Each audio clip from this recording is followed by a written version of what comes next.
discussed in the next few days. The first topic we had chosen is ventricular septal defects, how to evaluate them by catheterization, and how to plan a device closure. Now, there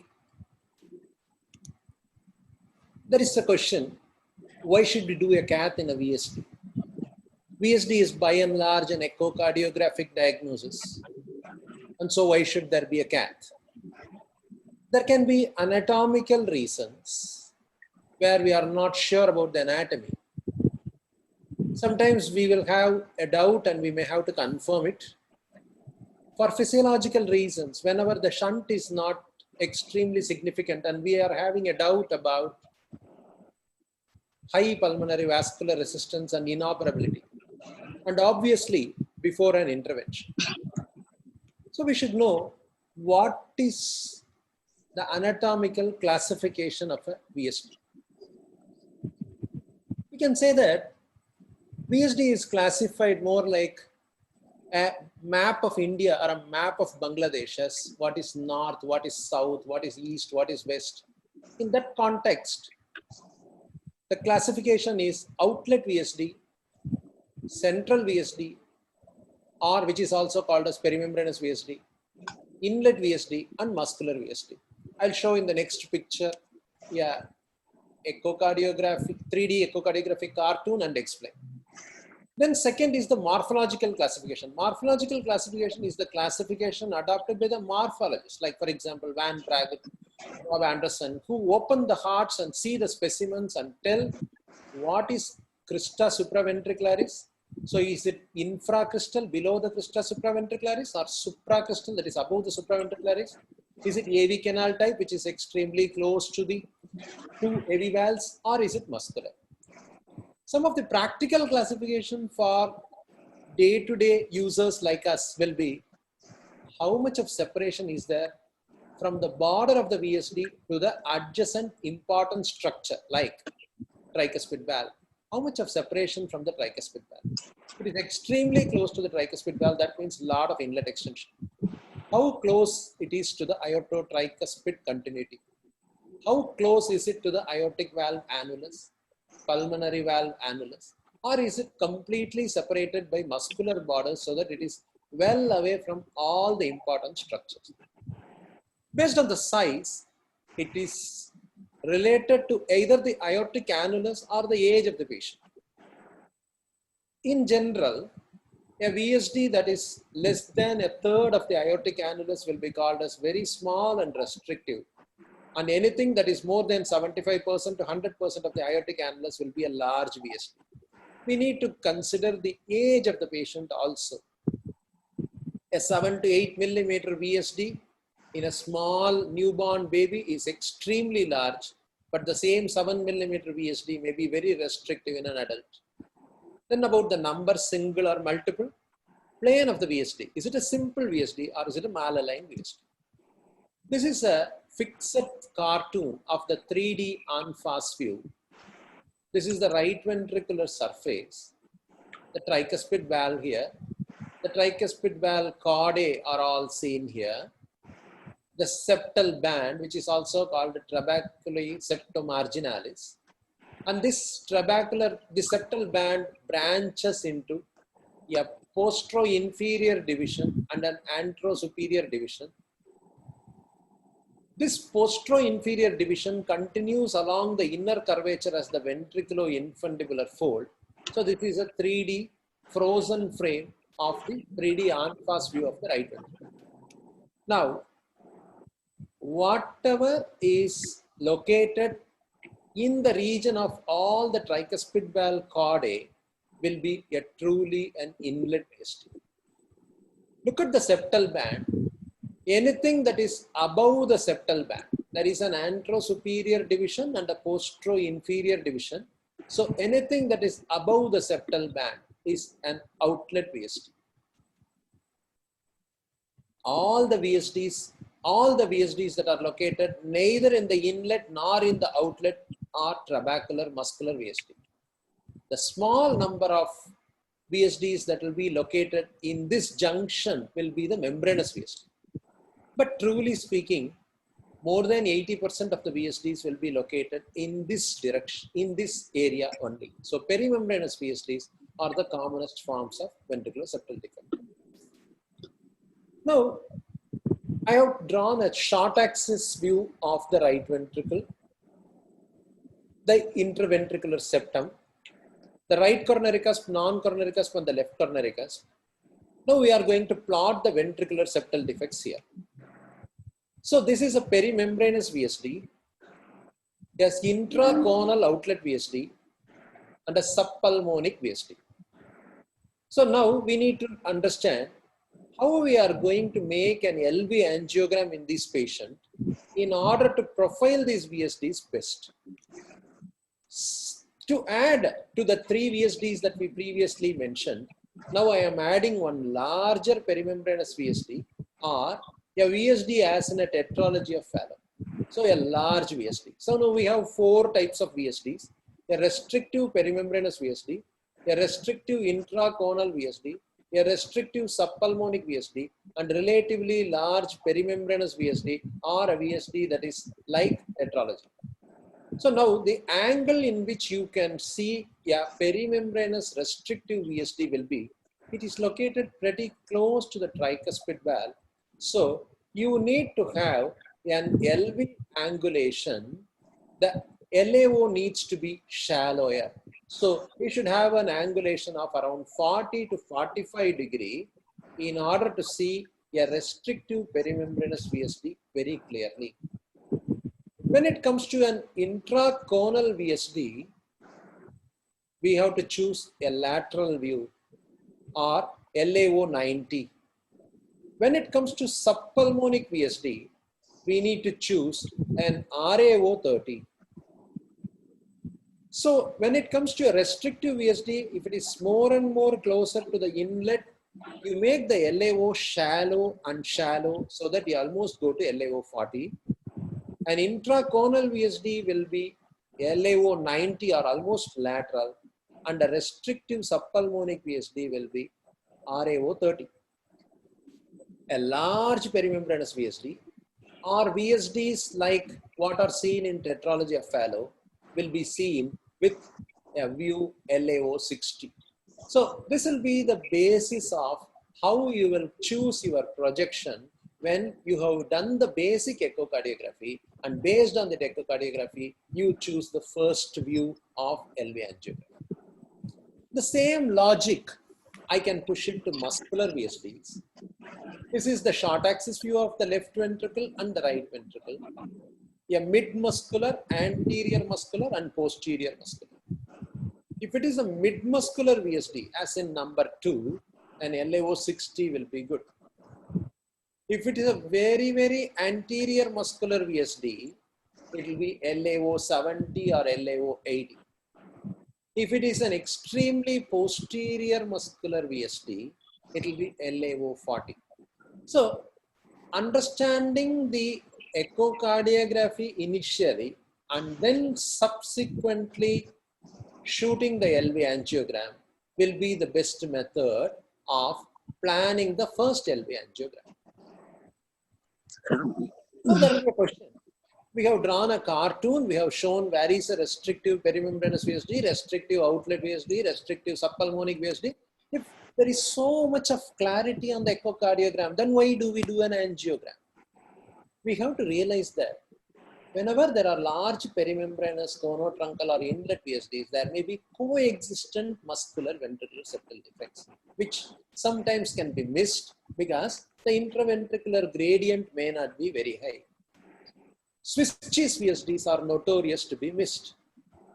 VSD in non-compacted left ventricular myocardium, so much of trabeculation is there in the left ventricle that a ventricular septal defect cannot be clearly be seen. Postoperative ventricular septal defects are also not very clearly visible by echocardiography, and in them also LV angiogram may be needed.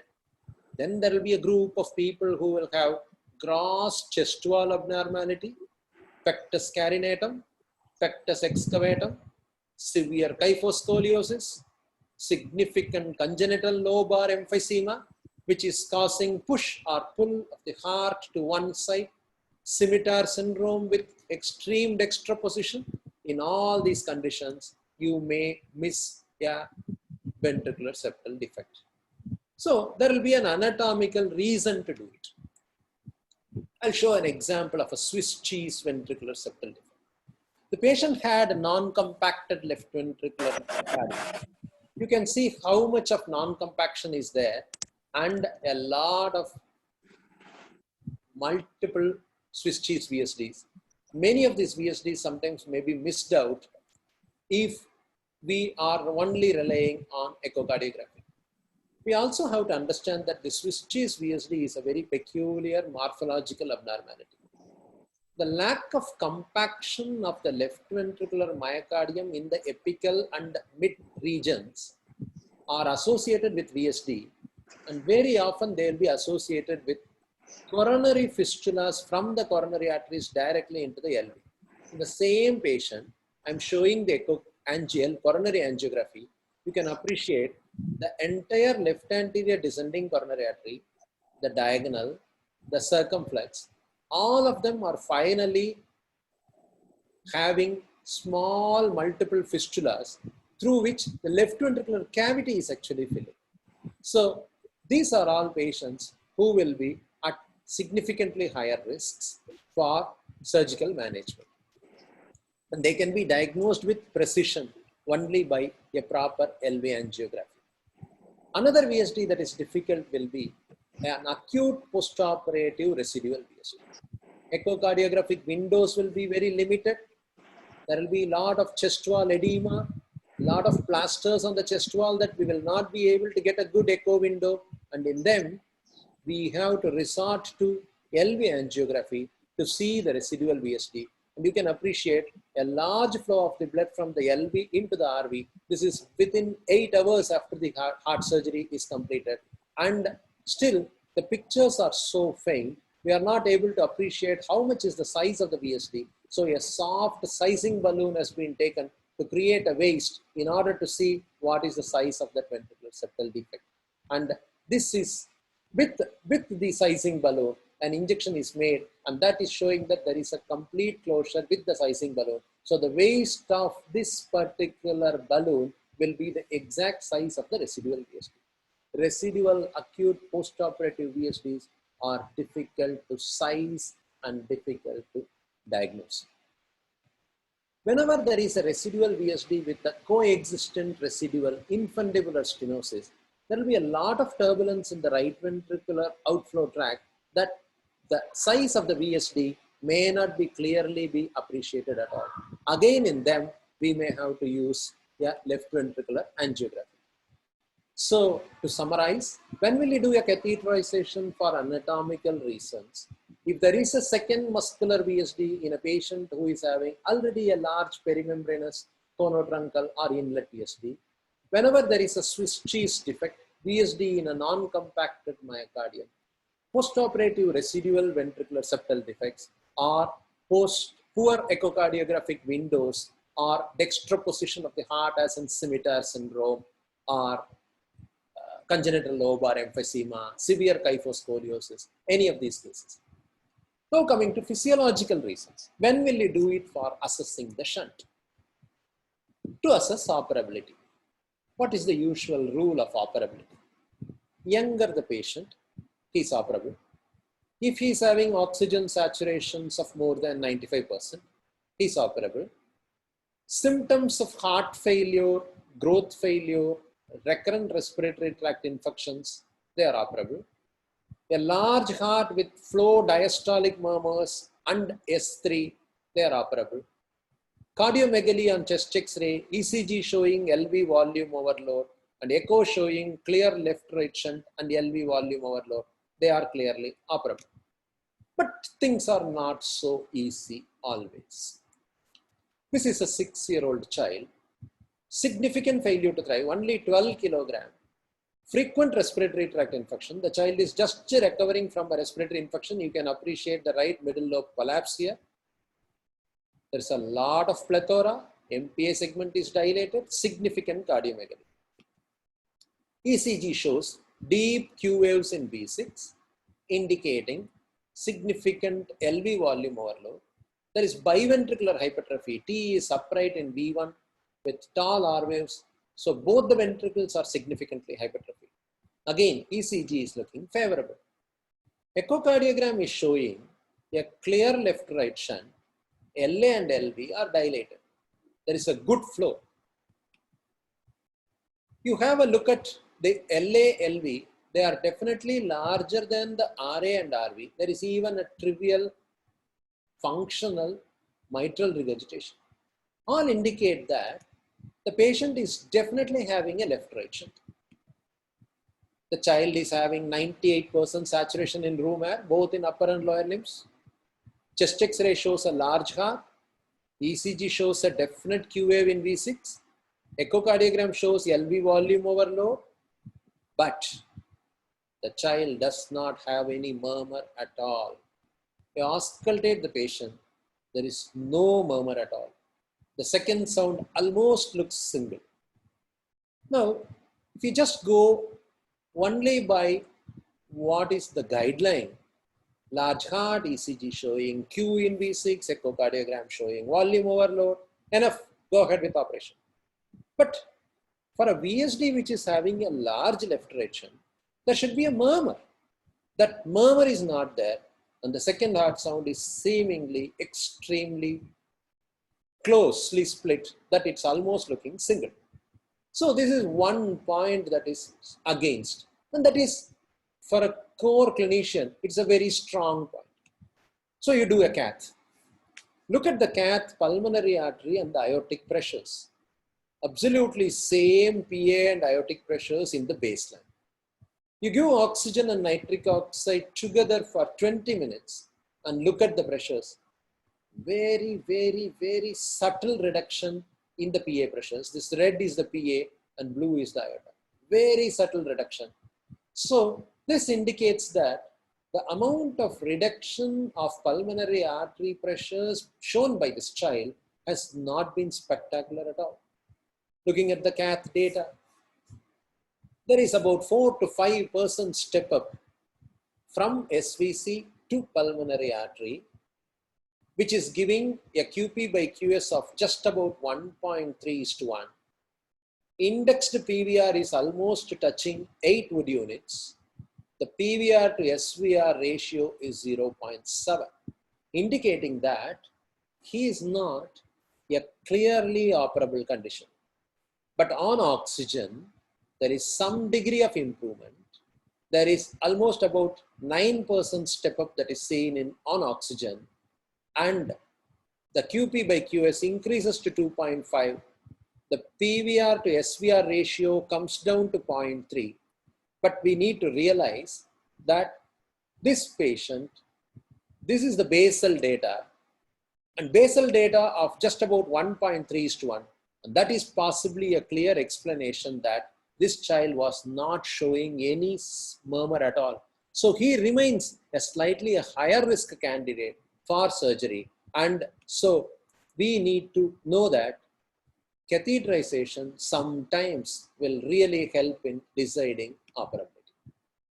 What is the reason for this disparity? We always equate the size of LV and LA to the magnitude of the shunt. Large LV, large shunt. Small LV, no shunt. Eisenmenger means LV should be small. A large left-right shunt means LV should be large.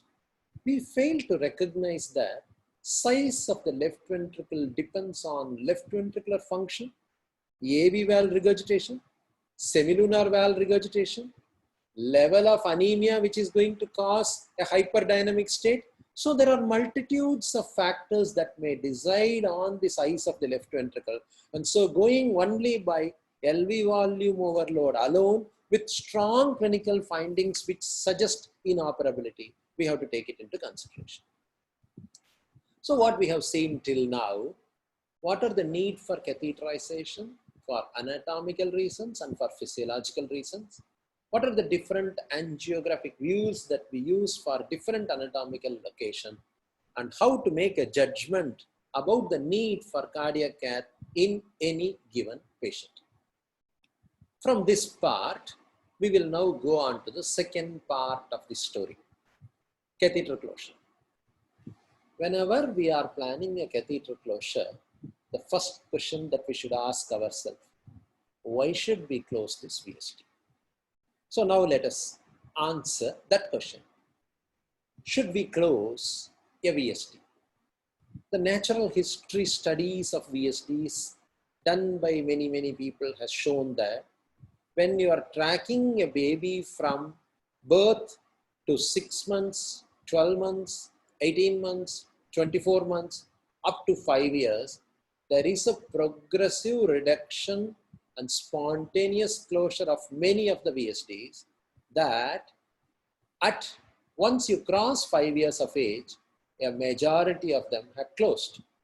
But carefully see this curve. 10% of the VSDs will still continue to remain patent, remain open even after 5 years. So while the rule is many VSDs will keep closing with time, it's not like all the VSDs will close. A fair number of them, close to about 5 to 10% of them, will permanently remain open. What is the probability of spontaneous closure of an isolated ventricular septal defect? There are many studies, people have done natural history studies. The first 3 or 4 studies are done in younger and younger patients. The last 3 studies are done in more and more older patients. If you look at the younger and younger patients, if you follow them up for a shorter period, the closure rate is about 22% or so. But if you follow them for a longer period, more and more people will close. But the same thing does not apply to older patients. If you start tracking a patient from 7 or 8 or 9 years and keep on tracking them for even up to 19 years or 30 years, the chances of spontaneous closure varies between only about 5 to 25%. So, which means there is a high chance of spontaneous closure early in infancy or early in childhood. But once you go on to late childhood, adolescence, the spontaneous closure chances are less and less. See, through this natural history study, what is still open is at the end of 1 year of follow-up of an infant, 78% are still open. In adults, a majority of them are still open. And do all of them remain completely asymptomatic?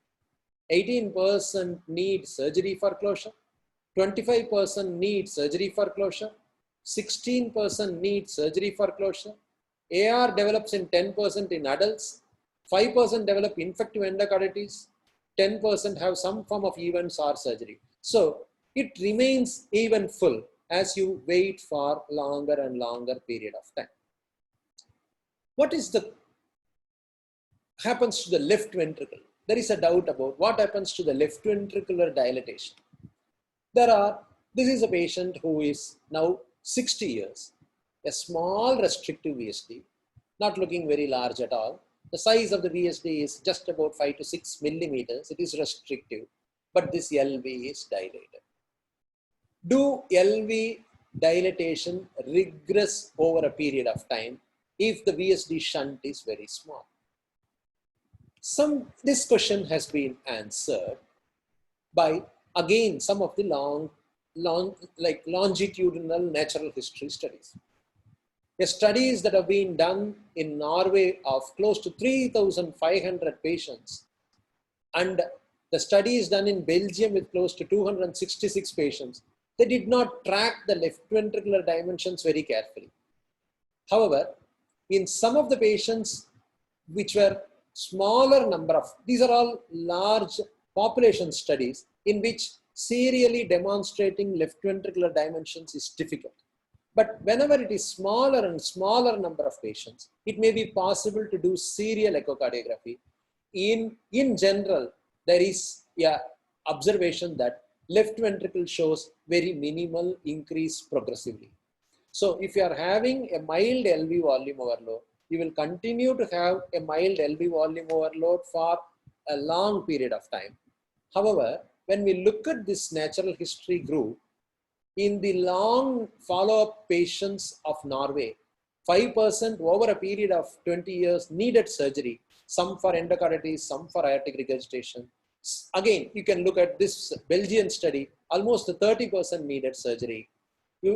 Various studies, they have indicated that as you are following up these patients for longer and longer period of time, over the course of time, they will keep needing closure at some point of time for some reasons. It may be endocarditis, it may be aortic regurgitation, it may be any cardiac reasons. How, if we decide that the patient is having minimal LV volume overload and we are going to medically follow this patient, ideally what we should try to do is do serial echocardiography, preferably by the same operator, preferably in similar views, track the LV volumes, LV function and LV dimensions. But is this going to be possible to employ this strategy in many of the patients who are coming for a clinic? LV function may have to be assessed by ejection fraction. LV function may have to be assessed by longitudinal strain. It is not going to be practical to keep tracking all these patients at serial 6 monthly or yearly intervals to find out whether their LV functions are deteriorating. Another question that comes to our mind is, what is the incidence of infective endocarditis? Again, large number of natural history studies with long periods of follow-up, some of them going on to as long as 20 years. The overall infective endocarditis incidence is somewhere around 1 to 2%. There was a study from USA with a large number of patients where they found it's almost 18.7 for 10,000 patient years. What does that mean? A 10,000 patient years, 18.7 means if you are going to be following 100 patients for 10 years, you will end up in 1 to 2 of those patients developing endocarditis. For every 100 patients who are tracked for 10 years, you will get to see 1 to 2%, which is very easy to comprehend because we cannot say 100-year follow-up. The natural human life is not going to be for 100 years. But 10 years is a reasonable period for any pediatric cardiologist. Most of the pediatric cardiologists will be practicing in similar institution for almost 10 years. So remember, if you are going to be tracking 100 patients on medical follow-up for a small ventricular septal defect over 10 years, you are bound to see out of that 100 patients, 1 to 2 of them presenting to you with endocarditis. This is all in the best of the economies. All these countries are considered to be good economies, and we have to factor in what will be happening in developing economy like India or Bangladesh. Infective endocarditis can come in at any point of time. A patient with restrictive VSD on follow-up with low-grade fevers lasting for about 9 months, tricuspid valve was showing these vegetations, was treated on and off with some antipyretics and antibiotics. The fever was never very significant and it went on and on for more than 9 months. VSD definitely carries risk of infective endocarditis. It is not as high as a cyanotic patient or post-BT shunt, post-conduit, but there is a risk. It is for the clinician to take a decision about what is the risk of occurrence of infective endocarditis for a given patient and decide about whether to close or not. Some of the follow-up complications can be aortic valve prolapse and aortic regurgitation, sinus of Valsalva aneurysms which may rupture, infundibular pulmonary stenosis, subaortic stenosis, and progressive TR. For people who are doing their earlier cardiology training, I wish to concentrate on this aortic valve collapse and aortic regurgitation a little bit more. VSD and aortic valve. Whenever VSD is restrictive in the fetus, there is no interventricular gradient. There is no significant blood flow between the two ventricles. There is no jet effect. But postnatally, the high velocity jet drags the aortic valve leaflets due to venturi and it causes prolapse. This peaks at around 5 to 10 years of age. 4 to 8% of perimembranous VSD will get this aortic valve prolapse. Early closure will prevent aortic valve prolapse. Closure whenever prolapse is seen will arrest further occurrence of aortic regurgitation. And if there is a mild aortic regurgitation and you go and close, it will prevent further increase of aortic regurgitation. I'm going to take you to the anatomy of the aortic valve. This is the crown shape of the aortic valve. This is the aortic root. The three cusps have got a crown-like attachment with intercommissural area. The lowest point of the cusps, the hinge point, is what we measure as the aortic annulus. So if I lay it open, the aortic valve is like this. There are three cusps. There is intercommissural zones. Between the non-coronary cusp and the right coronary cusp will be the membranous septum. The lowermost point that we are measuring as the hinge point on echocardiography is actually a virtual ring. The true aortic annulus will be at this point where the left ventricular myocardium will join the aortic wall. So this is the anatomical ventriculo-aortic junction. Whenever there is a venturi effect, the leaflets get dragged with the jet. It may affect the membranous, in this membranous septum, it may affect either the non-coronary cusp or the right coronary cusp. Now this is the picture, cartoonic picture, the right coronary cusp, the non-coronary cusp.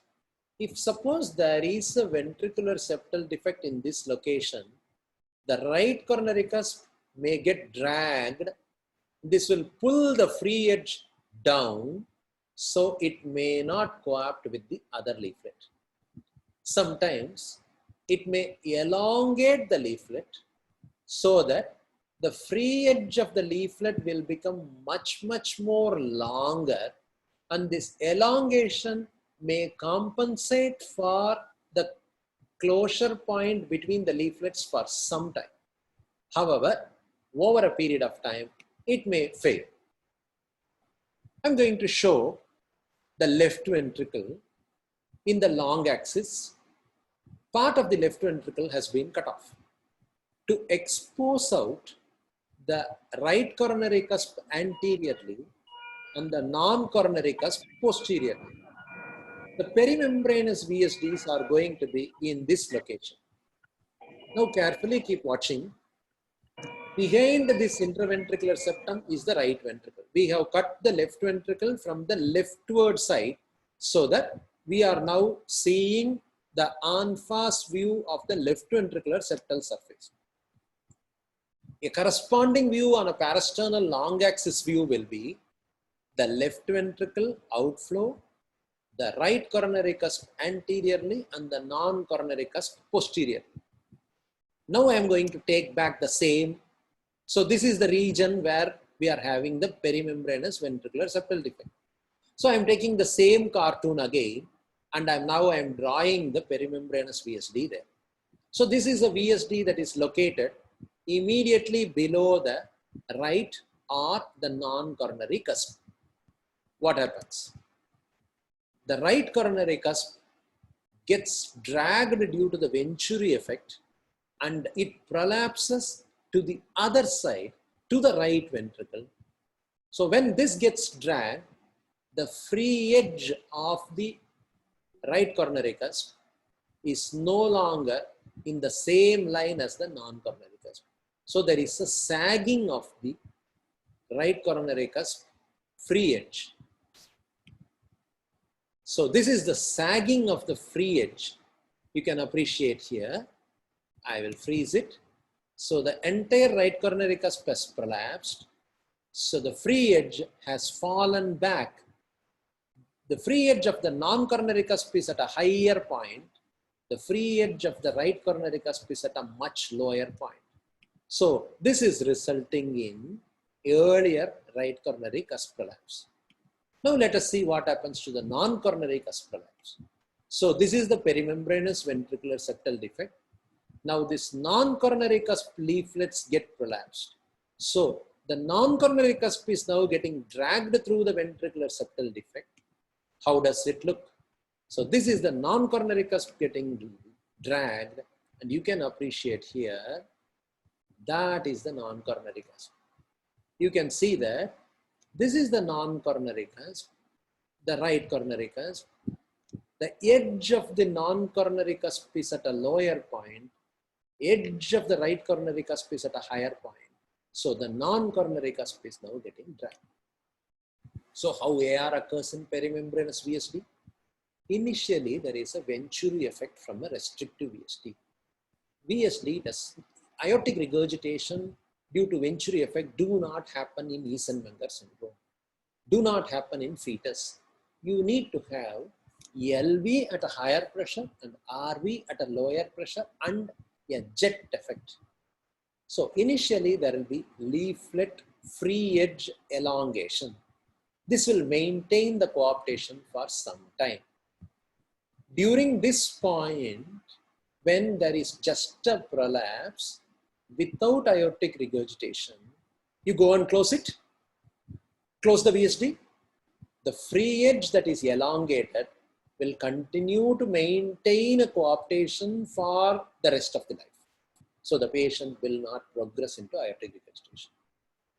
If you leave it, secondary changes start. The elongation will exceed the limit of coaptation. To some extent, elongation will be possible. Beyond a point, elongation will not happen. So it will exceed the limits of coaptation. Secondarily, aortic annulus will start getting dilated. There will be subcommissural widening. So the entire aortic annulus will get larger and larger. Leaflets will get thickened and rolled out. Sinuses will get dilated. Let me show it on a cartoon. The original aortic annulus is this green line. But as the leaflets prolapse and there is some amount of aortic regurgitation, this annular dimension keeps on getting larger and larger. And when the annulus dilates, there is more and more of aortic regurgitation. Moreover, this is the perimembranous VSD. If there is a non-coronary cusp prolapse, it brings down the free edge. The free edge is no longer at the same level. The free edge is brought down to a much lower level, which results in aortic regurgitation. It also leads to dilatation of that sinus of Valsalva, resulting in annular dilatation, root dilatation, and that worsens the aortic regurgitation over a period of time. Perimembranous VSD is common, but aortic regurgitation happens only in about 5 to 8% of the patients.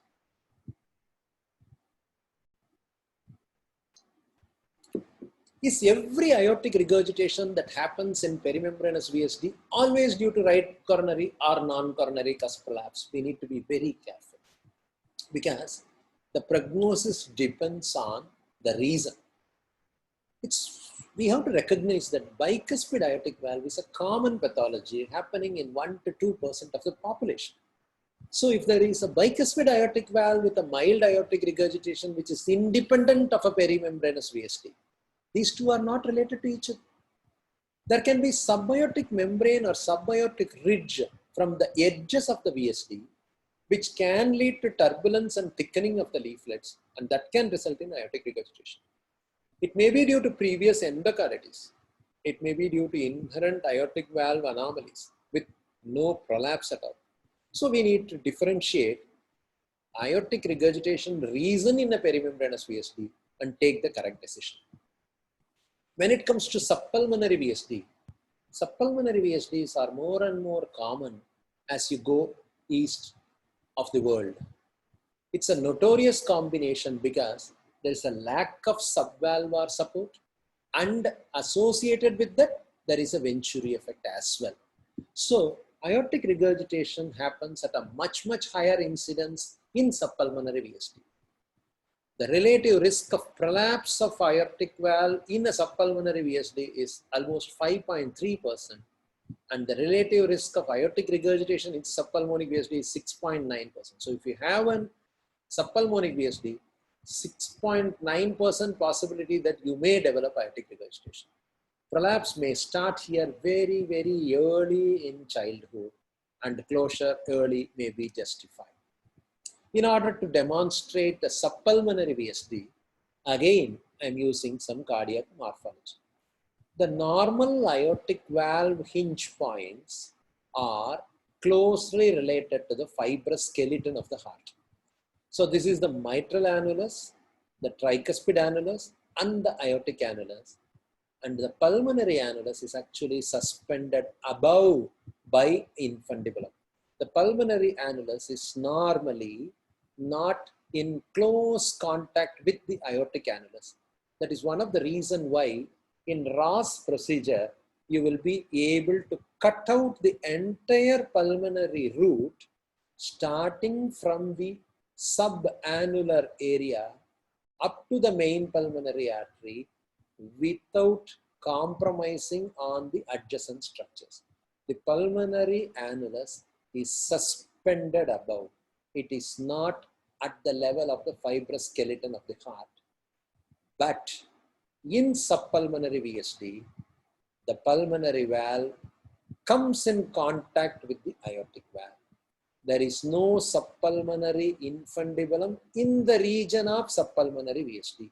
So, the pulmonary valve leaflet that is touching the aortic valve leaflets does not have any support at all below. So in order to show the right ventricular septal surface and the left ventricular septal surface, the right ventricular septal surface, this is the infundibulum. The pulmonary valve is actually lifted above. Whereas in patients who are having subpulmonic or doubly committed VSD, this infundibular septum is deficient. So this is a morphological specimen. What we are seeing here is the septal band. The two divisions, postero-inferior division and the antero-superior division of the septal band, and this is the pulmonic valve. The pulmonic valve is separated out from the region of the aortic valve by a muscular infundibulum.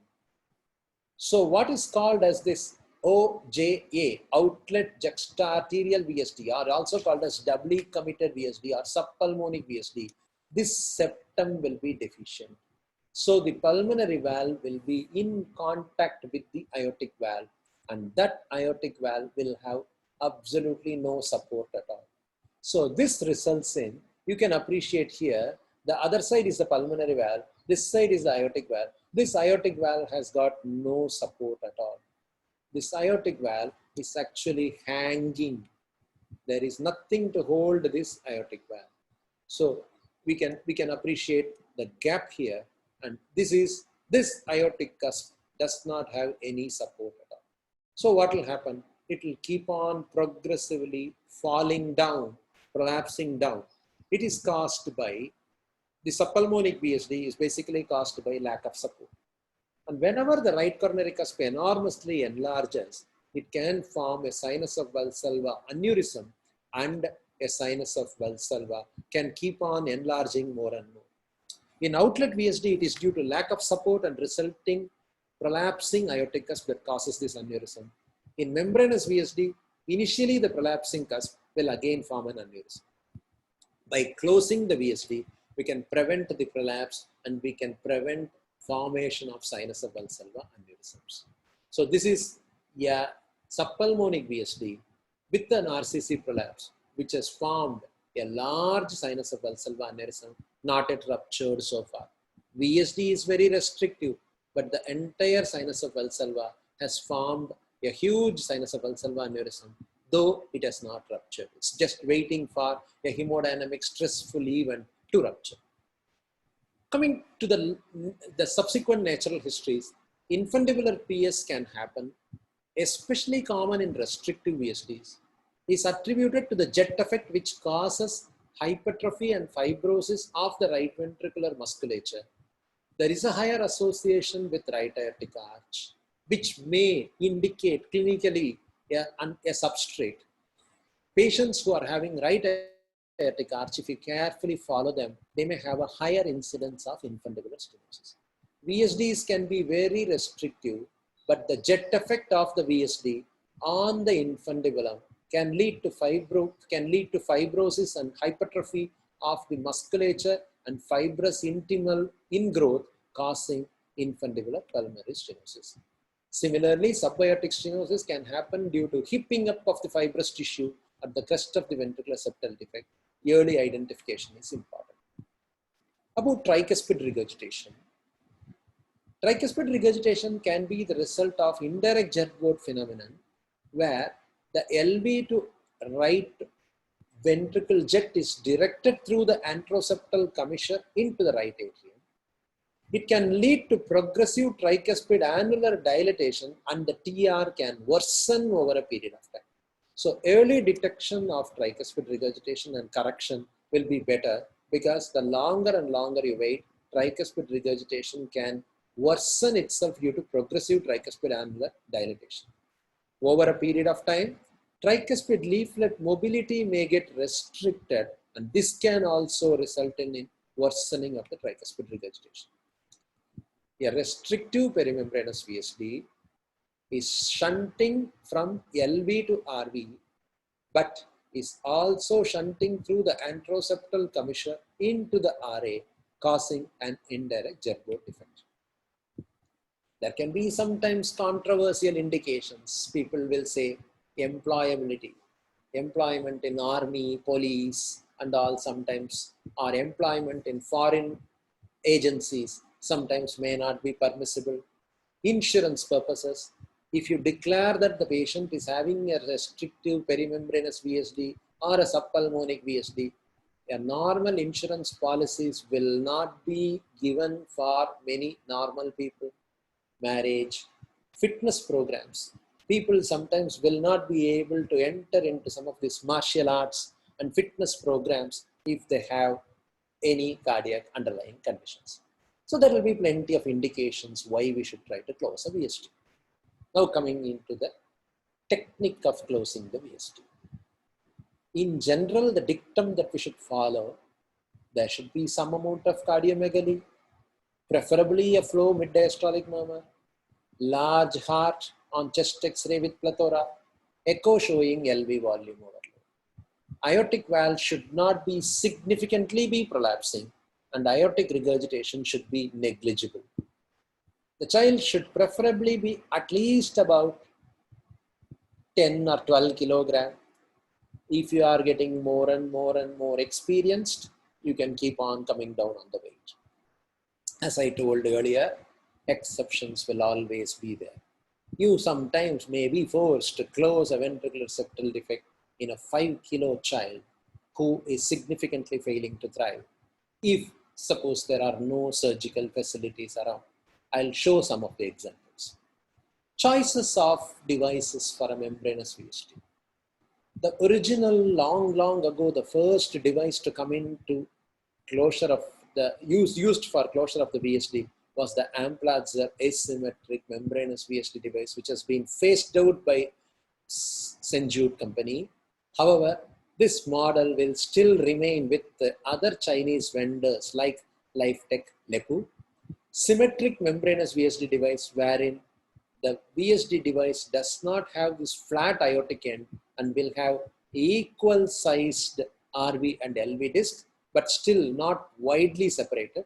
Muscular VSD device, which will be widely be separated, 2 discs, duct occluder types 1, 2. Duct occluder 1 has got similar shaped devices from varieties of companies like LifeTech, Lepu, Cocoon. Duct occluder 2, LifeTech has got the multifunction VSD occluder, which is almost similar to duct occluder 2, but in slightly larger sizes. Different designs of Lepu devices with various waist sizes and disc diameters. So many types of devices are available. The choice of the device will be based on presence of aneurysm, size of the VSD, extent of aortic margin, and number of exits. I'll show the first device, eccentric asymmetric perimembranous VSD device, which is completely not at all used now, has got some applications. If you have a ventricular septal defect which does not have any aortic margin at all, completely the VSD is flush with the aortic annulus, any of these devices that we are going to use will be having more contact with the aortic valve leaflets. So a large number of operators will say, if you don't have a good aortic margin, these patients are not suitable for transcatheter device closures. This is the rule in Europe and in Americas. We have to understand a large number of patients in the eastern part of the world may not have good aortic margin.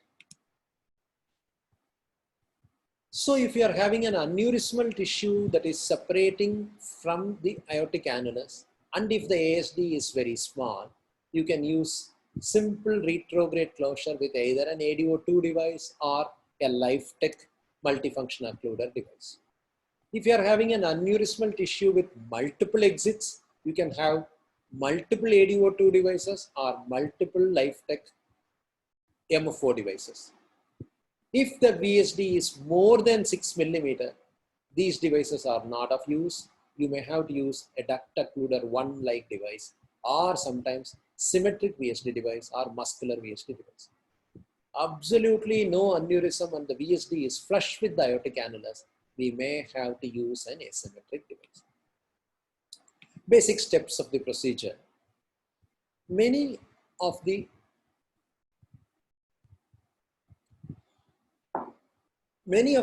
current day operators may not be familiar with this particular type of device, which is actually having a resurgence now with the availability of these models both from LifeTech and LeCou. And so in some cases this may be needed.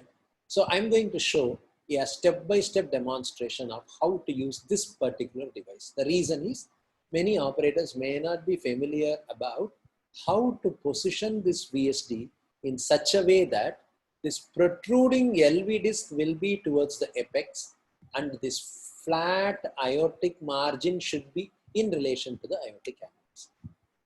One of the problems why this device was totally condemned for a perimembranous VSD was high incidence of heart block created by extreme radial stress due to eccentricity of the device and the clamp force. The two discs were separated just by 3 millimeters. An example of a ventricular septal defect which doesn't have an aortic margin. This is actually a demo, and so I'm going to show all the steps in this particular VSD. We can appreciate that there is a mild amount of right coronary cusp prolapse is actually being restricted by the, I will now draw the aortic valve is like this. So this entire dimension is the VSD. However, the aortic valve prolapse is limiting the size of the ventricular septal. So the initial steps will be creating an AV loop and advancing the sheet into the ascending aorta. At this point, withdraw the dilator. The next step will be, you need a soft wire like a noodle wire. This is the right coronary catheter. Advance the noodle wire deep inside so that it goes into the left ventricle. So you carefully keep watching here. You create a loop, advance the guide wire so that this guide wire falls into the left ventricle. So now this guide wire goes deep into the left ventricle. Once this goes deep into the left ventricle, reduce that redundancy of the loop that we are getting at this particular point. So there is a redundant loop on the top. So withdraw it, this redundant loop, by just pulling this guide wire from the sheath end, and at the same time bring the sheath also to a lower level. So now the sheath has come up to the aortic valve, and now give a gentle traction on the wire from the right coronary artery arterial catheter. This catheter tip will flip below the aortic valve and enter the left ventricle. It has entered the left ventricle. The moment it has entered the left ventricle, the first job is done. The second step, take the device inside, and now the device has been exposed into the left ventricle. Carefully keep seeing the device. The platinum marker, the marker ideally has to be located below. It should not face above. See, this is the marker. So the marker here in this particular patient is not actually facing below. So now what we need to do is, you have to progressively keep clockwise rotating the cable till the marker comes to the lower position. You see, now the marker is at a lower position here. And the moment it reaches the lower position, immediately grab the RV disc so that you have trapped the device with the marker at a lower position. So the marker is at a lower position now. The next step will be bringing it closer and closer to the site of the ventricular septal defect. You see that the marker is at a lower level, and you continue to make a couple of check angiograms till you are almost coming to the level of the VSD. In this particular step, you should not try to drag. If you drag the device, the leaflet will get more prolapsed and fall more towards the right ventricle. So we need to have 3 or 4 angiograms during this final positioning. The moment the disc reaches the exact position, start peeling back. This is the device has now gone into the correct position. And now you start peeling back the sheath and expose the RV disc. Now you are opening out the sheath and exposing the RV disc. Now carefully keep observing. We have exposed the sheath, but the platinum marker has lost its perfect orientation. Ideally speaking, this platinum marker should have been here, but now it has lost its position. If you are losing this position, this aortic valve that you are able to see here, I'll again freeze this picture, will have a protruding disc. I'm going to draw again now.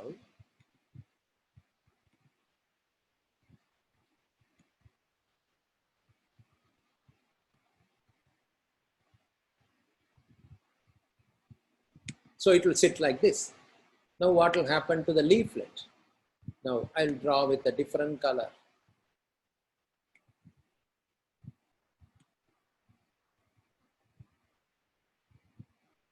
So this is the leaflet.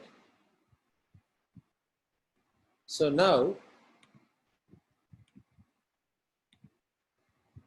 we will have a disc that is protruding up towards the leaflet and preventing its mobility. The purpose of choosing this device is lost.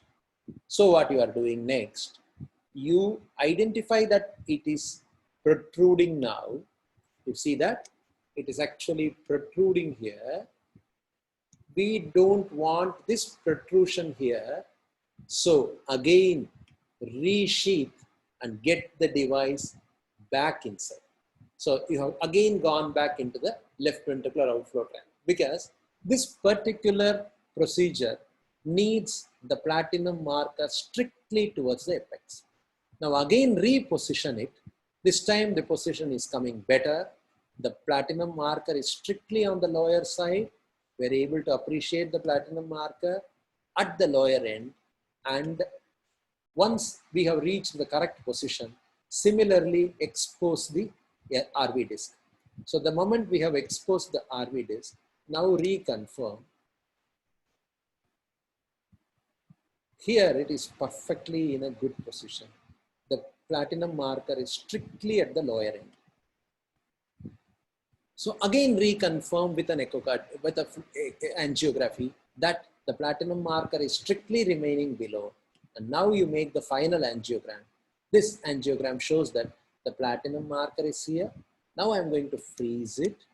We can appreciate that the amount of protrusion of the LV disc is far, far higher towards the apex and minimal towards the left ventricular side. Then you do the aortic root angiogram and you can appreciate the magnified view of the aortic root. When the valve leaflet closes, it's actually flush with the flat aortic end. This is the protruding LV disc. So this is how this particular device has to be deployed.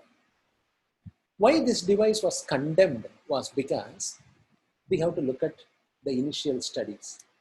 The first publication came in Pediatric Cardiology in 2005 about this perimembranous VSD device, used in about 186 patients on many institutions around in Europe.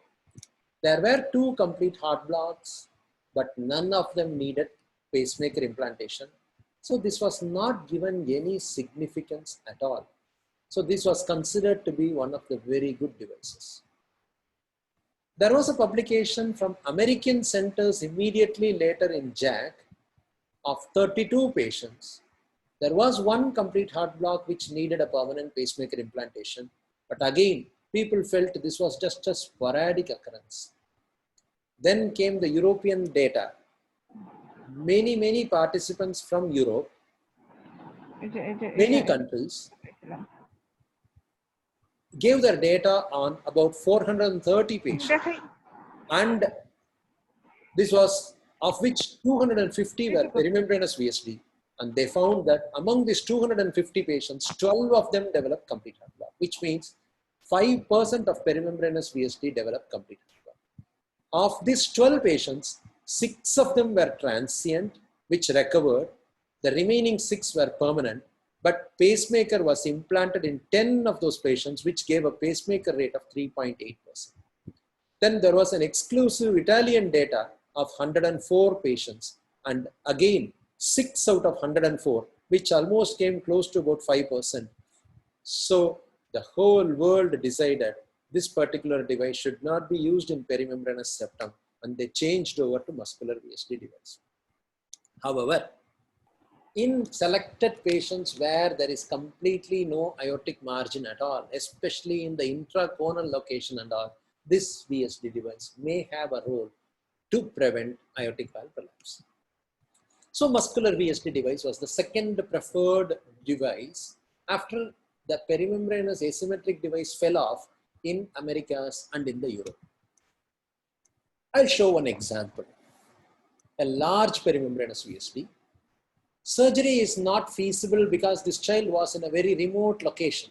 The child was not in a place where there was a good operation facilities. Sometimes you go for some sort of workshops in some remote corners, and in such a place, a very large ventricular septal defect, VSD, was almost measuring 15 millimeter, a 5-year-old child, 12 kilo, systemic PA pressures.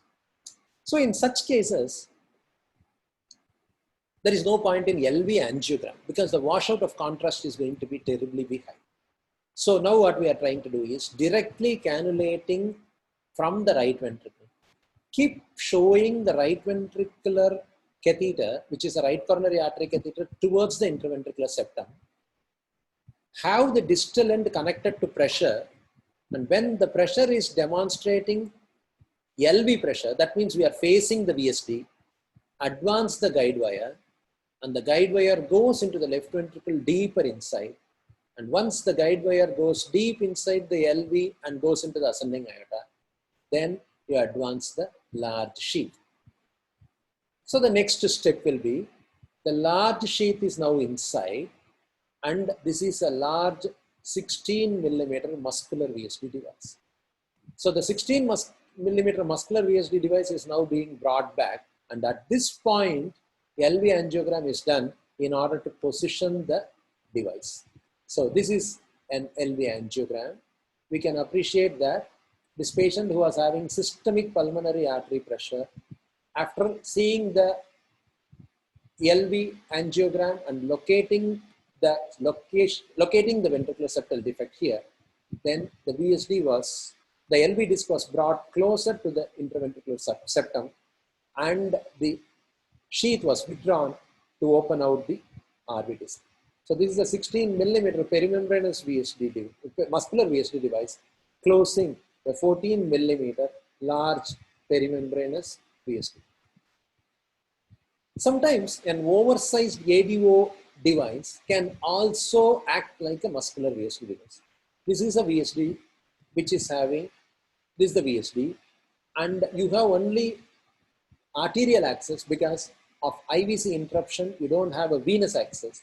In this particular patient, you are deploying an ADO device which is slightly oversized retrogradely. You're actually putting in the RV, the larger disc on the RV, a smaller disc on the LV. However, since you have marginally oversized this device, the device will form a waist and this will be the final position. The final waist will ensure that it doesn't protrude more towards the aortic valve, and the restriction of this waist will ensure that it doesn't reverse embolize. Whenever there are multiple exits, these are multiple exits, and whenever there are multiple exits, one of the option will be to cross them again and again and use softer devices retrograde like either ADO2 device or LifeTech's multifunction occluder devices. So this is the first device that has been placed. Then you make an angiogram. You identify that superiorly there is a residual flow. And so then cross that superior defect and put in the second device. And once the second device is in a position, then release them and do the final angiography. And the final angiography shows a near complete closure of the VSD with multiple exits. What are the complications? Procedure may fail, the device may keep slipping out of the VSD, malposition of the device, embolization of the device, AV nodal block, aortic regurgitation. Whenever you have taken an AV circuit, there sometimes can be serious hypotension because the tricuspid valve will be splinted open, causing severe tricuspid regurgitation. Sometimes the device can encroach onto the tricuspid valve and cause a tricuspid regurgitation. There can be residual flows which can lead to hemolysis. There can be abnormal memory of the device or access complications like creating femoral artery thrombosis or femoral venous hematomas. Early heart block that happens within 7 days is due to trauma, inflammation and hemorrhage, response to steroids. Higher risk is seen in patients who are very young, who are very small in weight, those who have Down syndrome, those who have inlet extension. If you have a very long separation from the aortic annulus, that means you are closer to the tricuspid valve. A short distance from the septal tricuspid leaflet and the large device to defect ratio. You have a defect of only 5 millimeter, and if you are putting in a 12-10 device, there can be chances of heart block. Late heart block happens after 7 days, is due to progressive fibrosis and very often will need permanent pacemaker implantation. Do not respond to steroids at all. Complete AV nodal block sometimes may need Holter studies to pick up, because the patient, when he comes to you for the clinic, he may show a normal ECG. But some of the findings that we need to carefully observe, this is a patient who is having a left axis deviation. You can see that the 1 and AVL are positive. So there is a left axis deviation, which indicates left anterior hemiblock, and there is a right bundle branch block. So there is a bifascicular block. So these are patients who may easily tilt into complete heart block. The reason for complete heart block in the asymmetric device was due to high radial stress and high clamp force of these devices. But by using muscular VSDs, ADO1, ADO2s and LifeTech multifunction occluders, the incidence of heart blocks are lower. Having said that, we need to recognize even with soft devices like ADO2 and multifunction occluders, sometimes heart block may happen.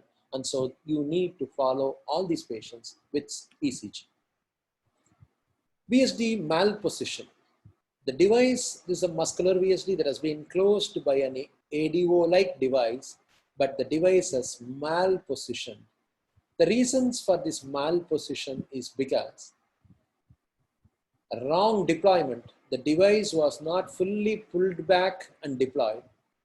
It can be due to undersizing or sometimes oversizing also. When you oversize a device, especially an ADO-like device, it will be squeezed by the muscular septum and pulled out. There can be an inadequate assessment or rarely a suprasystemic RV pressure transiently that may reverse embolize. Embolization can occur either into pulmonary artery or into aorta. It may present immediate or late, and we should be prepared to snare out embolized devices.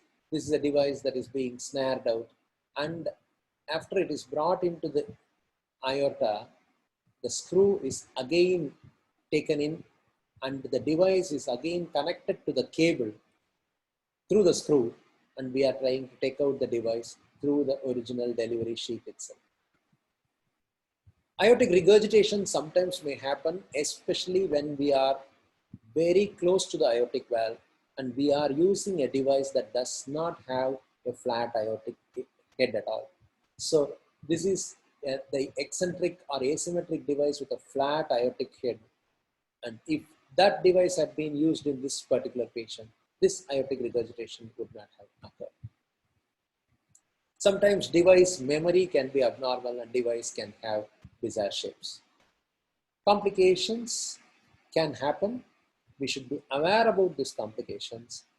And with increasing knowledge and experience, slowly the incidence of complications has become less and less in the last 5 to 10 years compared to the initial period of 1998-99 when the first devices were being used.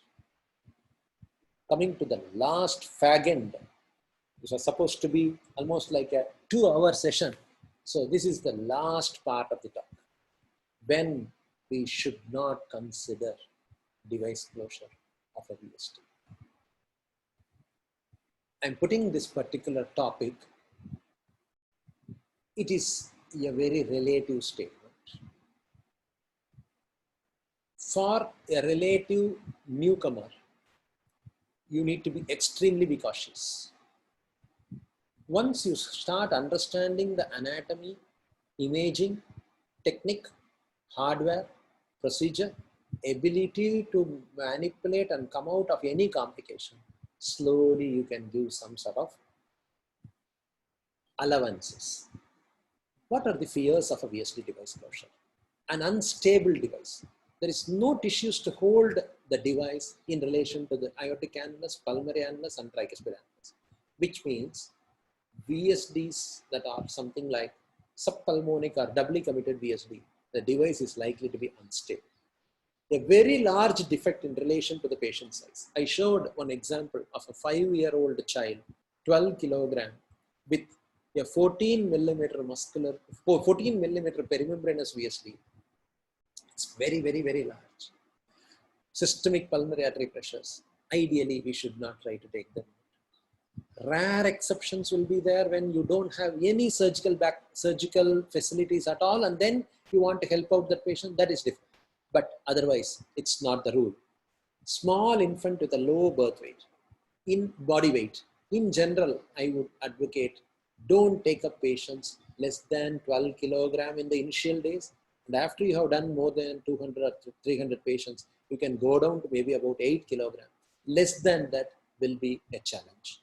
AV nodal block is high in patients who are having inlet extension or Down syndrome. So again, don't take up these patients.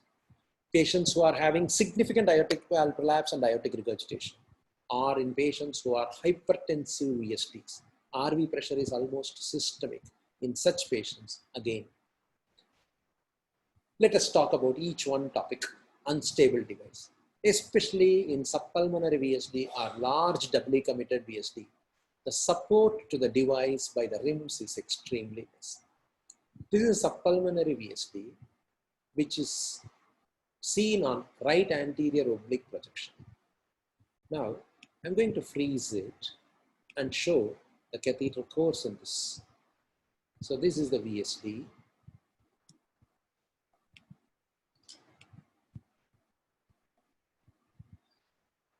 The catheter that is going to come from the right atrium, right ventricle, has to turn like this into the left ventricle.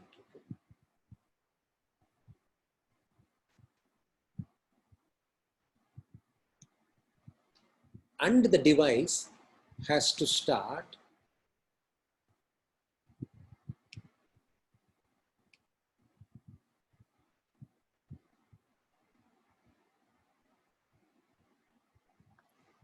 so see the amount of instability that this sheath is going to have. So it is going to be extremely difficult to hold this LV disc exactly when it comes into the left ventricular outflow tract, because superiorly you don't have a support of a strong annulus at all. There is inherently a lack of annular support in a subpulmonic VSD. So now in such a patient, you can appreciate the right coronary artery nipping also. So these are the patients where nipping means prolapse. So these are the patients where it should be used with extreme caution. You see how the change in the catheter position. This is the IVC catheter. It's a lateral view. The catheter, the sheath goes, makes all the way an abrupt turn and enters into the left. And here the asymmetric type of device is being used. You are able to see that that dot, platinum dot, is exactly on the LV, and you are fixing the device in the precise location. However, this is going to be quite challenging. It's not going to be very easy. And finally, you look at the aortic root, you are able to get a satisfactory closure of the aortic valve. Here, this is actually a left ventricular outflow tract injection. You can see part of the injection being made in the, there was no aortic regurgitation. But these are patients which has to be viewed with caution. The second group of patients, a large VSD for a patient size. It's a very relative term. 1-year-old child with 8 kilo, 7 millimeter VSD may be large. A 14-year-old adolescent weighing 35 kilogram, a 16 millimeter VSD may be large. So you need to factor in a size of a VSD with the size of the patient. So here, this VSD is a pretty large VSD. You can appreciate the VSD is almost similar to the aortic annular size. So in these patients, you need to be extremely cautious. When it comes to muscular ventricular septal defects, there are exceptions. Since they are having good margins all around and they don't trap any of the adjacent structures like aortic valve, pulmonary valve, or tricuspid valve, you can choose even large muscular VSDs. This is a very large muscular VSD, 13 kilo child with 16 millimeter muscular VSD, which is closed by a muscular VSD device. But I'll tell you, this is going to be pretty challenging. To take a large profile sheath through an arteriovenous circuit is not going to be very easy. Again, 1-year-old child with a 12 millimeter muscular VSD being closed with a 16-14 duct occluder device. Again, taking the large sheath, putting into the left ventricle is going to be very challenging.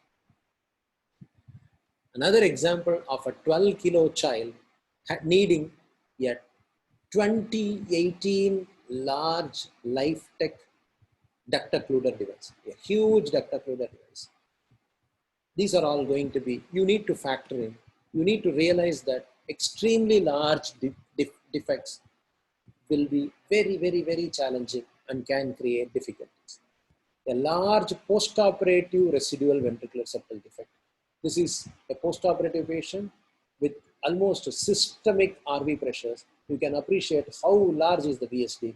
The VSD is measuring 24 millimeter. That means you don't have an option of using a VSD device at all. So you are using an 24 millimeter ASD device. A huge ASD device is being positioned. Again, these are all quite challenging procedures. Another massive muscular VSD measuring 24 millimeter with systemic pulmonary artery pressures. You come from the jugular root and use a 26 millimeter ASD device. This is a LifeTech ASD device, which is coming through a jugular root. So we need to understand, if the VSD is very large, think a lot before taking them into the cath. Aortic valve collapse. Any patient with aortic valve collapse, right or non-coronary cusp collapse, it's going to be terribly challenging. So think a lot before you take them. This is an aortic valve collapse. You do the LV angiogram. You can appreciate that it is flush with the aortic valve, and you can see the early nipping or prolapse of the right coronary cusp prolapse also at this particular point. I'll freeze it and show you.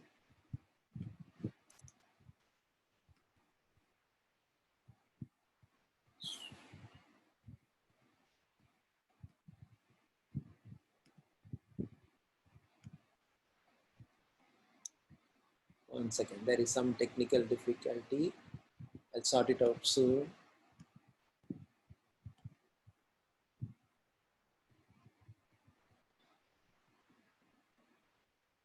You need to just share the screen, that's awesome. Yeah, I'll do that.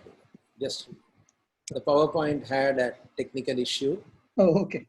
There are a couple of questions in the chat box also, like whenever you have a time, right? Yeah, just check out.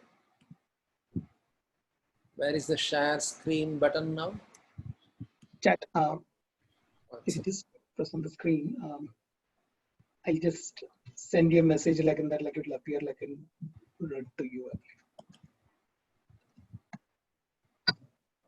Is it appearing? Orange color is like upcoming. In which? Just on the bottom of the screen, there are like now some of those icons. Like if you move the cursor either to the bottom or the top, there'll be like some of those icons which appear. Okay. Right.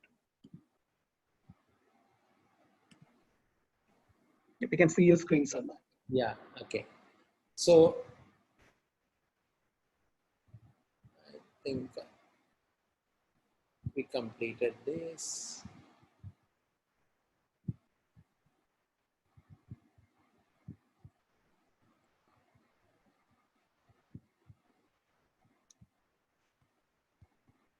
Yeah, aortic valve prolapse.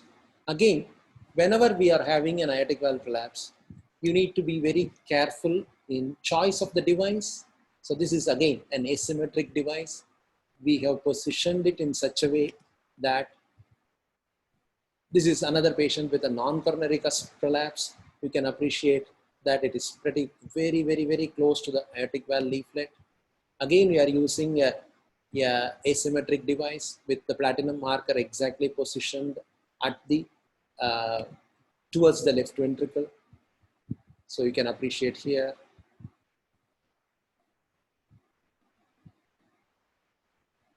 So the platinum marker is flush, so that you can keep watching here. It doesn't protrude at all into the aortic valve. It is actually supporting the aortic valve. The surface of the device will be holding the aortic valve, just like how the VSD patch will hold it. And whatever is protruding and stabilizing the device is this left ventricular apical portion of the disc. Another example of a right coronary cusp prolapse. Again, you can see that the asymmetric device. So in general, I would advise, whenever there is a coronary cusp prolapse, it is better not to take up these patients. This is, I will show an example. This is an example of a patient who was having an aortic valve collapse, and you see that we are using the asymmetric device, but after the release, the device rotates. So the platinum marker, ideally, I will now draw this is the platinum marker. it needs to be at this point. So the device was intended to be like this.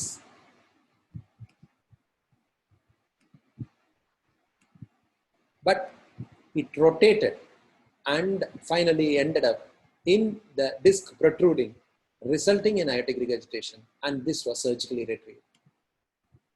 Fear of AV nodal injury, already I had mentioned, very young patient, low body weight, inlet extension, Down syndrome, we need to be very careful.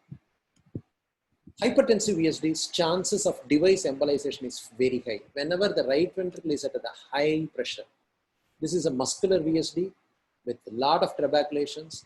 You can appreciate here, the moment the device has been put in, the device tries to milk out into the left ventricle because of the contractions, and the device is becoming very unstable. And the same patient, after you position it with the muscular VSD device, which is having discs on both the sides, then subsequently the procedure, like it remained stable. So to summarize about where we should not liberally take up a patient, VSDs that do not have adequate tissue support, like a moderate sized subpulmonic or doubly committed VSD, VSDs which are having aortic valve significant collapse, VSDs which are having pulmonary hypertension, VSDs that are at a higher risk of AV nodal block, as in inlet extension, trisomy 21, young infant, low body weight, a very, very large defect for a given body size, we need to exercise extreme caution. So it was quite a long talk. So now I'm taking up questions. To avoid surrounding sounds and bad echoes, it's better to make others mute. Oh, I think it's not for, okay. Sumaira has asked the question, 3-month, small perimembranous VSD, RCC prolapse, what should be the follow-up plan? Okay, now coming to differentiating between perimembranous VSD and subpulmonic VSD. If you are having a restrictive subpulmonic VSD in a 3-month-old baby who is having an RCC prolapse, the relative risk of development of aortic regurgitation is very high. So these patients should be followed up very, very, very closely, which means almost every 3rd month you are going to be seeing these patients. And the moment an earliest occurrence of aortic regurgitation happens, like let us assume it is trivial to mild, immediately send for surgery. You need to factor in that in some centers, 3-month-old baby may be too small for a safe VSD surgical closure. In those cases, you have to wait till about 8-9 months to 1 year, till the child grows to an adequate weight, and you need to keep closely following. In a small perimembranous VSD with RCC prolapse, they tend to go on for a long period of time. Perimembranous VSDs with aortic cusp prolapse worsens to the maximum at around 5 to 8 years of age, and the peak occurrence of aortic regurgitations all will be much later. So perimembranous VSD may be much more safer. You can electively plan the VSD closure after 1 year, but in a small subpulmonic VSD, keep closely watching them. Now, Dr. Shariar has asked, within my short span of academic career, I think Dr. Shariar has got a long academic career, seen at least 3 patients 14 to 16 years of age with 10 to 12 millimeter size, surprisingly with left right shunt. LV not that much dilated. I couldn't explain, maybe due to abnormal RV band getting near. Possible. Actually, whenever there is a patient who is having a relatively larger ventricular septal defect, but LV is not much dilated, and if you say that the patient is 14 to 16 years, I would suggest you catheterize this patient and find out what is the QP, QS, the pulmonary vascular resistance. Maybe they have developed some level of pulmonary vascular resistance, which is high, You know, the pulmonary hypertension associated with congenital heart disease is classified into 4 forms. The first form is clearly Eisenmenger. There is a second form wherein there is a large VSD or a large ASD or a large PDA, still with the left right shunt, but the QP by QS is suboptimal, which means 1.3, 1.4, and the PVR is at a higher level, maybe 8 or 9 or 10. Maybe these patients may be in that like that group, and so it may be better to catheterize these patients if your anatomical size of the VSD is 10 to 12 millimeter. Can we use steroids to combat complete heart block? Yes, that is a standard practice. Within the first 7 days, if there is a complete heart block, immediately start steroids. 2 milligram per kilogram of prednisolone. Prednisolone has got a very high anti-inflammatory effect compared to hydrocortisone. So 2 milligram per kilogram body weight of prednisolone. You can also give dexamethasone at 0.2 milligram per kilogram orally over a period of the next 7 days. Keep these patients on very close follow-up with a temporary pacing lead, and within 24 to 48 hours, if they recover, there is a reasonably a good prognosis. If they don't recover by 7 days or so, then you should plan a permanent pacemaker. There is a question from approach in cath lab for device of direct and indirect Jerbold defect. Okay. The basic dictum of closing a direct Jerbold defect. Direct Jerbold defect is a rare type of defect which is located in the atrioventricular part of the membranous septum. It's a very limited area, and in that particular limited area, the AV nodal conduction tissue is also there. So theoretically speaking, a true Jerbold defect will have a higher incidence of heart block if you are going to be putting in a device which is extremely distending. So step 1, we should try to assess whether that VSD is small enough for us to use one of the softer devices like a multifunction occluder or an ADO2 device. Number 2, we should never try to oversize the device at all. So this is for a direct Jerbold defect. This is very, very, very rare. I would say that the only patient that I have closed with a direct Jerbold defect maybe would have done more than about 1000 VSDs now. There was just one single patient with a direct Jerbold defect. Coming to indirect Jerbold defect, it's relatively common. It is due to VSD shunt going through the anteroseptal tricuspid commissure and causing an LV to RA jet. In these particular patients, it is better to use a device which has got a smaller RV disc. So the preferred device will be a duct occluder type of device, duct occluder 1 type of device, either an ADO1 or a LifeTech or a LEPU PDA device. Which VSD device closure should not be tried by young pediatric cardiologists at their early part of the learning curve? This question was asked at 4:33. Now, I actually, Dr. Nurul Hasan, I put a group of slides. In fact, the last 15 minutes I was telling. Yeah, just 1 second. I will go back to the place where I started.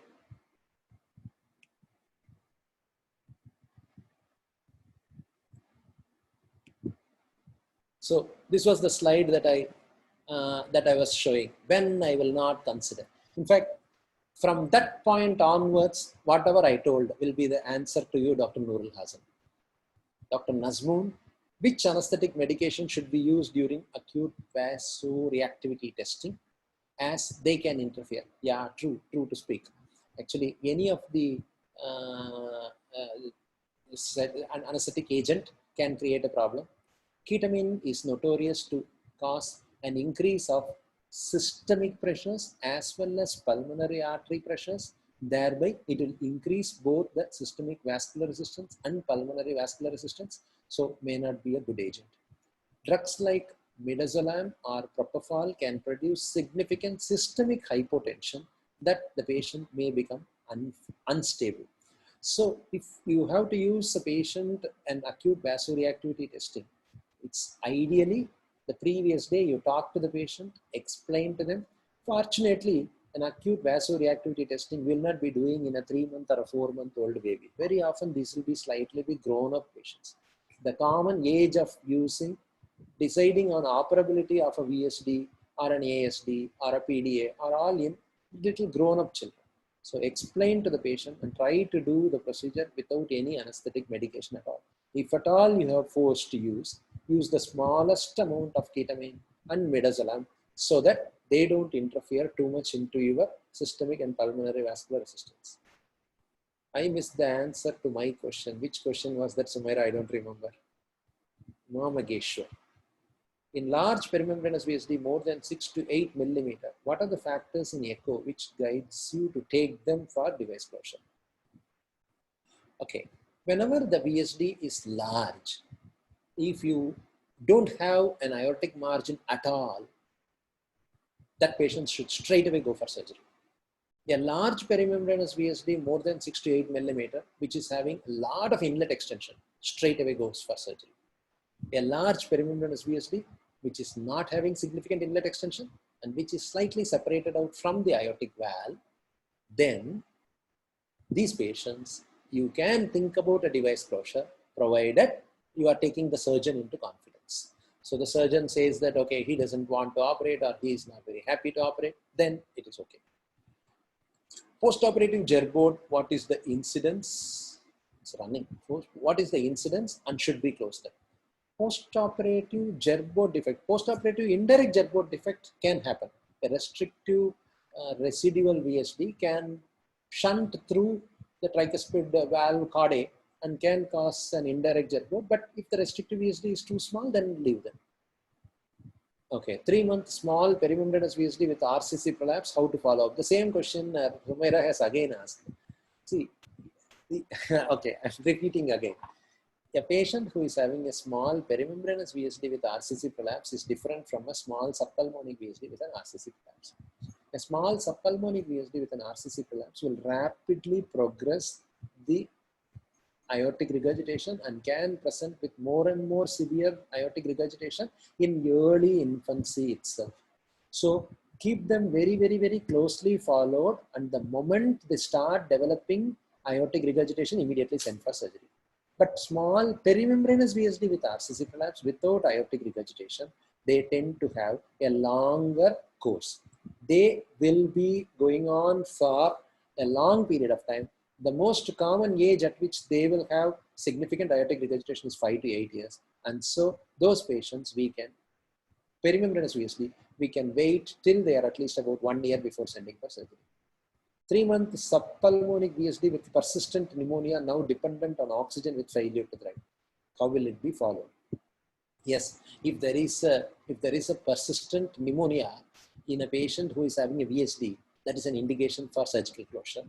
So the common guidelines that are given in these particular patients: start antibiotics the moment they are afebrile for 48 hours, and if there is a marginal reduction in the inflammatory markers like ESR, C-reactive protein, procalcitonin compared to the time of admission, then take that as the window of opportunity and immediately go ahead and operate. If the patient is having a rising trend of inflammatory markers like CSR, CRP and procalcitonin, or progressive spiking high-grade fever, these patients will have a much more turbulent surgical course post-operatively. So wait for them to become afebrile for 48 hours and some amount of inflammatory marker reduction.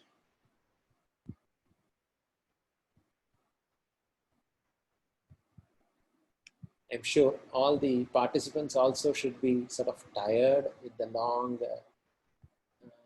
session. Okay, more question. Echo finding no aortic margin in subcostal view, but a small 2 millimeter aortic margin in apical 5-chamber view. What device is the best? See, the aortic margin is not view specific. Aortic margin is margin from the aortic annulus. So if you are not seeing it in one particular view, that does not mean that is the ultimate. It's basically, we don't talk about no aortic margin in this particular view, aortic margin is 2 millimeter in another view. It is a composite index. If there is completely zero aortic margin at all, and if you are choosing a soft device like an ADO2, the ADO2 device will keep adapting to the mobility of the leaflets and may not create a significant impaired mobility of the leaflet in the acute period. But after 6 years or after 10 years, when there is more and more of fibrosis, what is going to happen? We are not sure. So the concerns of using a softer device like an ADO2 or a softer device like a multifunction occluder on patients who are not having any aortic margin and allowing the discs to be in contact with the aortic leaflets and keep with each cardiac cycle, you need to take a decision. Is that the correct decision or surgery is the better decision? For mild RCC prolapse, no AR in a restrictive VSD, whether antegrade approach will be better. Yes, definitely. Actually, antegrade, okay, now let me clarify. Antegrade approach means, I hope what you mean is taking a right coronary artery catheter into the right atrium, right ventricle and pulmonary artery from the femoral vein, torquing it so that you are facing the interventricular septum. Come back progressively with the catheter tip connected to the pressure transducer so that you identify when you are getting the left ventricular pressure signals. That means you are beginning to cannulate the VSD, and then you are trying to advance the guide wire, advance the catheter, put a stiff wire and take the sheath through and take the device through. If this is what you are meaning as antegrade approach, that is the best way of approaching a patient with a aortic valve leaflet prolapse. Because basically you are pushing the catheter's sheath from the RV into the LV and not dragging anything from LV into the RV. So that is an ideal approach. But quite often, you may not be able to do that consistently, especially in cases of subpulmonic VSD or intraconal VSDs, which are far more to the left of the heart on the precardium, on the fluoroscopy. It's going to be far more challenging. You will be able to cross very predictably in strictly perimembranous VSDs. So if you are able to cross a VSD in that way, this is the best. It also will result in the sheath going into the left ventricle rather than into the aorta. So you are going to be bringing the left ventricular disc of the device from the LV towards the ventricular septum and not from the aortic valve and dragging it into the left ventricular outflow tract. Deployment from aorta versus deployment from LV apex. Ideally speaking, in a patient with an aortic valve prolapse, if you can get direct antegrade cannulation of the VSD from the RV into the LV and advance the sheath into the LV, that is the best method. If you are not able to get it, then do the conventional manner. You cross from the aorta, you railroad. During all these manipulations, ensure that there is not too much of tissue traction.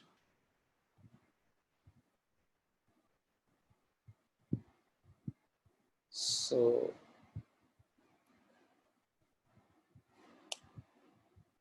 how safe is it to use a stiff wire for sheath to cross? Use stiff wires only if you are antegradely crossing. I'll repeat it.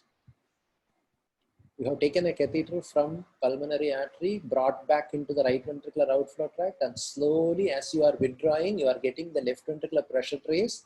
You are directly cannulating from RV into the LV.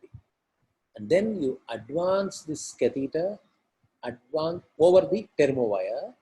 Once this catheter reaches the left ventricular apex, advance the stiff Amplatz wire with a long 6 centimeter floppy tip so that the guide wire goes to the LV apex and the 6 centimeter floppy tip will be curling around in the LV apex.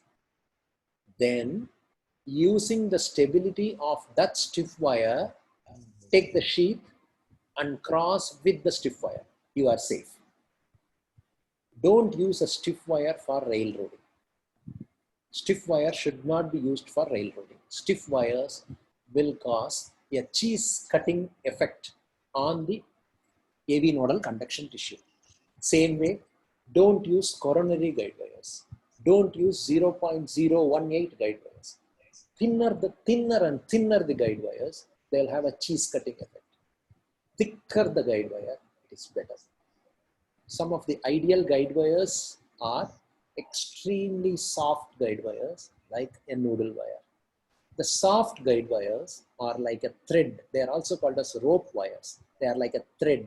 So if there is a resistance, automatically they will move away. So that will be one of the ideal wires, but a standard hydrophilic thermo wire also will do the job. Why you take up, when you take up inlet VSD for device closures, it should not be taken. Ideally, an inlet VSD should not be taken. But we have taken some inlet muscular VSDs for device closures after carefully analyzing their morphology. A true inlet VSD or a true AV canal VSD should never be taken up. But inlet muscular VSDs in relatively grown-up patients can be taken.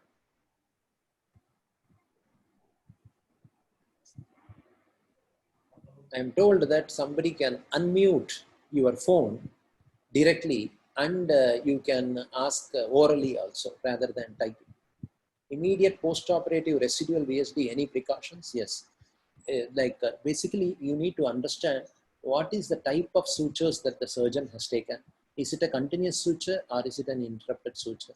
If he has taken a continuous sutures, then sometimes when we pass big sheets, we can actually create a much larger VSD than the original VSD. So the type of suturing we have to ask. Also sometimes, if suppose there is a posterior residual VSD, you need to ask the surgeon how good are the sutures in the posterior part. The surgeons will be able to know in which areas the sutures are very flimsy and not gone through proper tissues, and which areas they are well anchored. Through the neck in the child jugular approach, what maximum size sheath can be used. Actually, two of the examples that I showed, one was 26 millimeter Amplatzer muscular, Amplatzer septal occluder device needed a 10 French sheath. And along with Anil, the same person who is asking the question, we did one patient which was published in the Annals of Pediatric Cardiology. Yeah, he says Kaushalya. So that patient we used again a 10 French sheath, and that was a 20 millimeter muscular VSD device. The 26 millimeter Amplatzer ASD device also needed a 10 French sheath. So you can use even 10 in a child. Yeah, it will be possible. Jugular veins are larger than femoral veins. Residual VSD post ASO is similar to residual VSD post normal VSD, nothing specific. Interrupted IVC, we have to use either jugular approach or we have to use retrograde. Retrograde cannulation with like ADO2 like device or using a multifunction occluder. But another option will be jugular route. Extremely rarely, if suppose the VSD is very large and you won't have a control through the jugular route and it is in the perimembranous location, okay, theoretically you can use transhepatic access also. Or the Chinese are actually very fond of limited thoracotomy and paratrial and perventricular device closures, which means they will make a 1 centimeter incision in the subxiphoid area or 1 centimeter incisions in the right inframammary area and take a purse string around the right atrial wall, go inside and then position the devices. So those also may be methods that can be adopted. So I think it's almost 5 o'clock. So thanks a lot to all the participants. Yeah, Anil says it's tea time. So All of you stay safe. I wish we quickly come out of this big danger, and I hope God blesses each one of us to stay safe, and we don't get into any trouble. Thanks to each one of you. Thank you, sir. Thank you.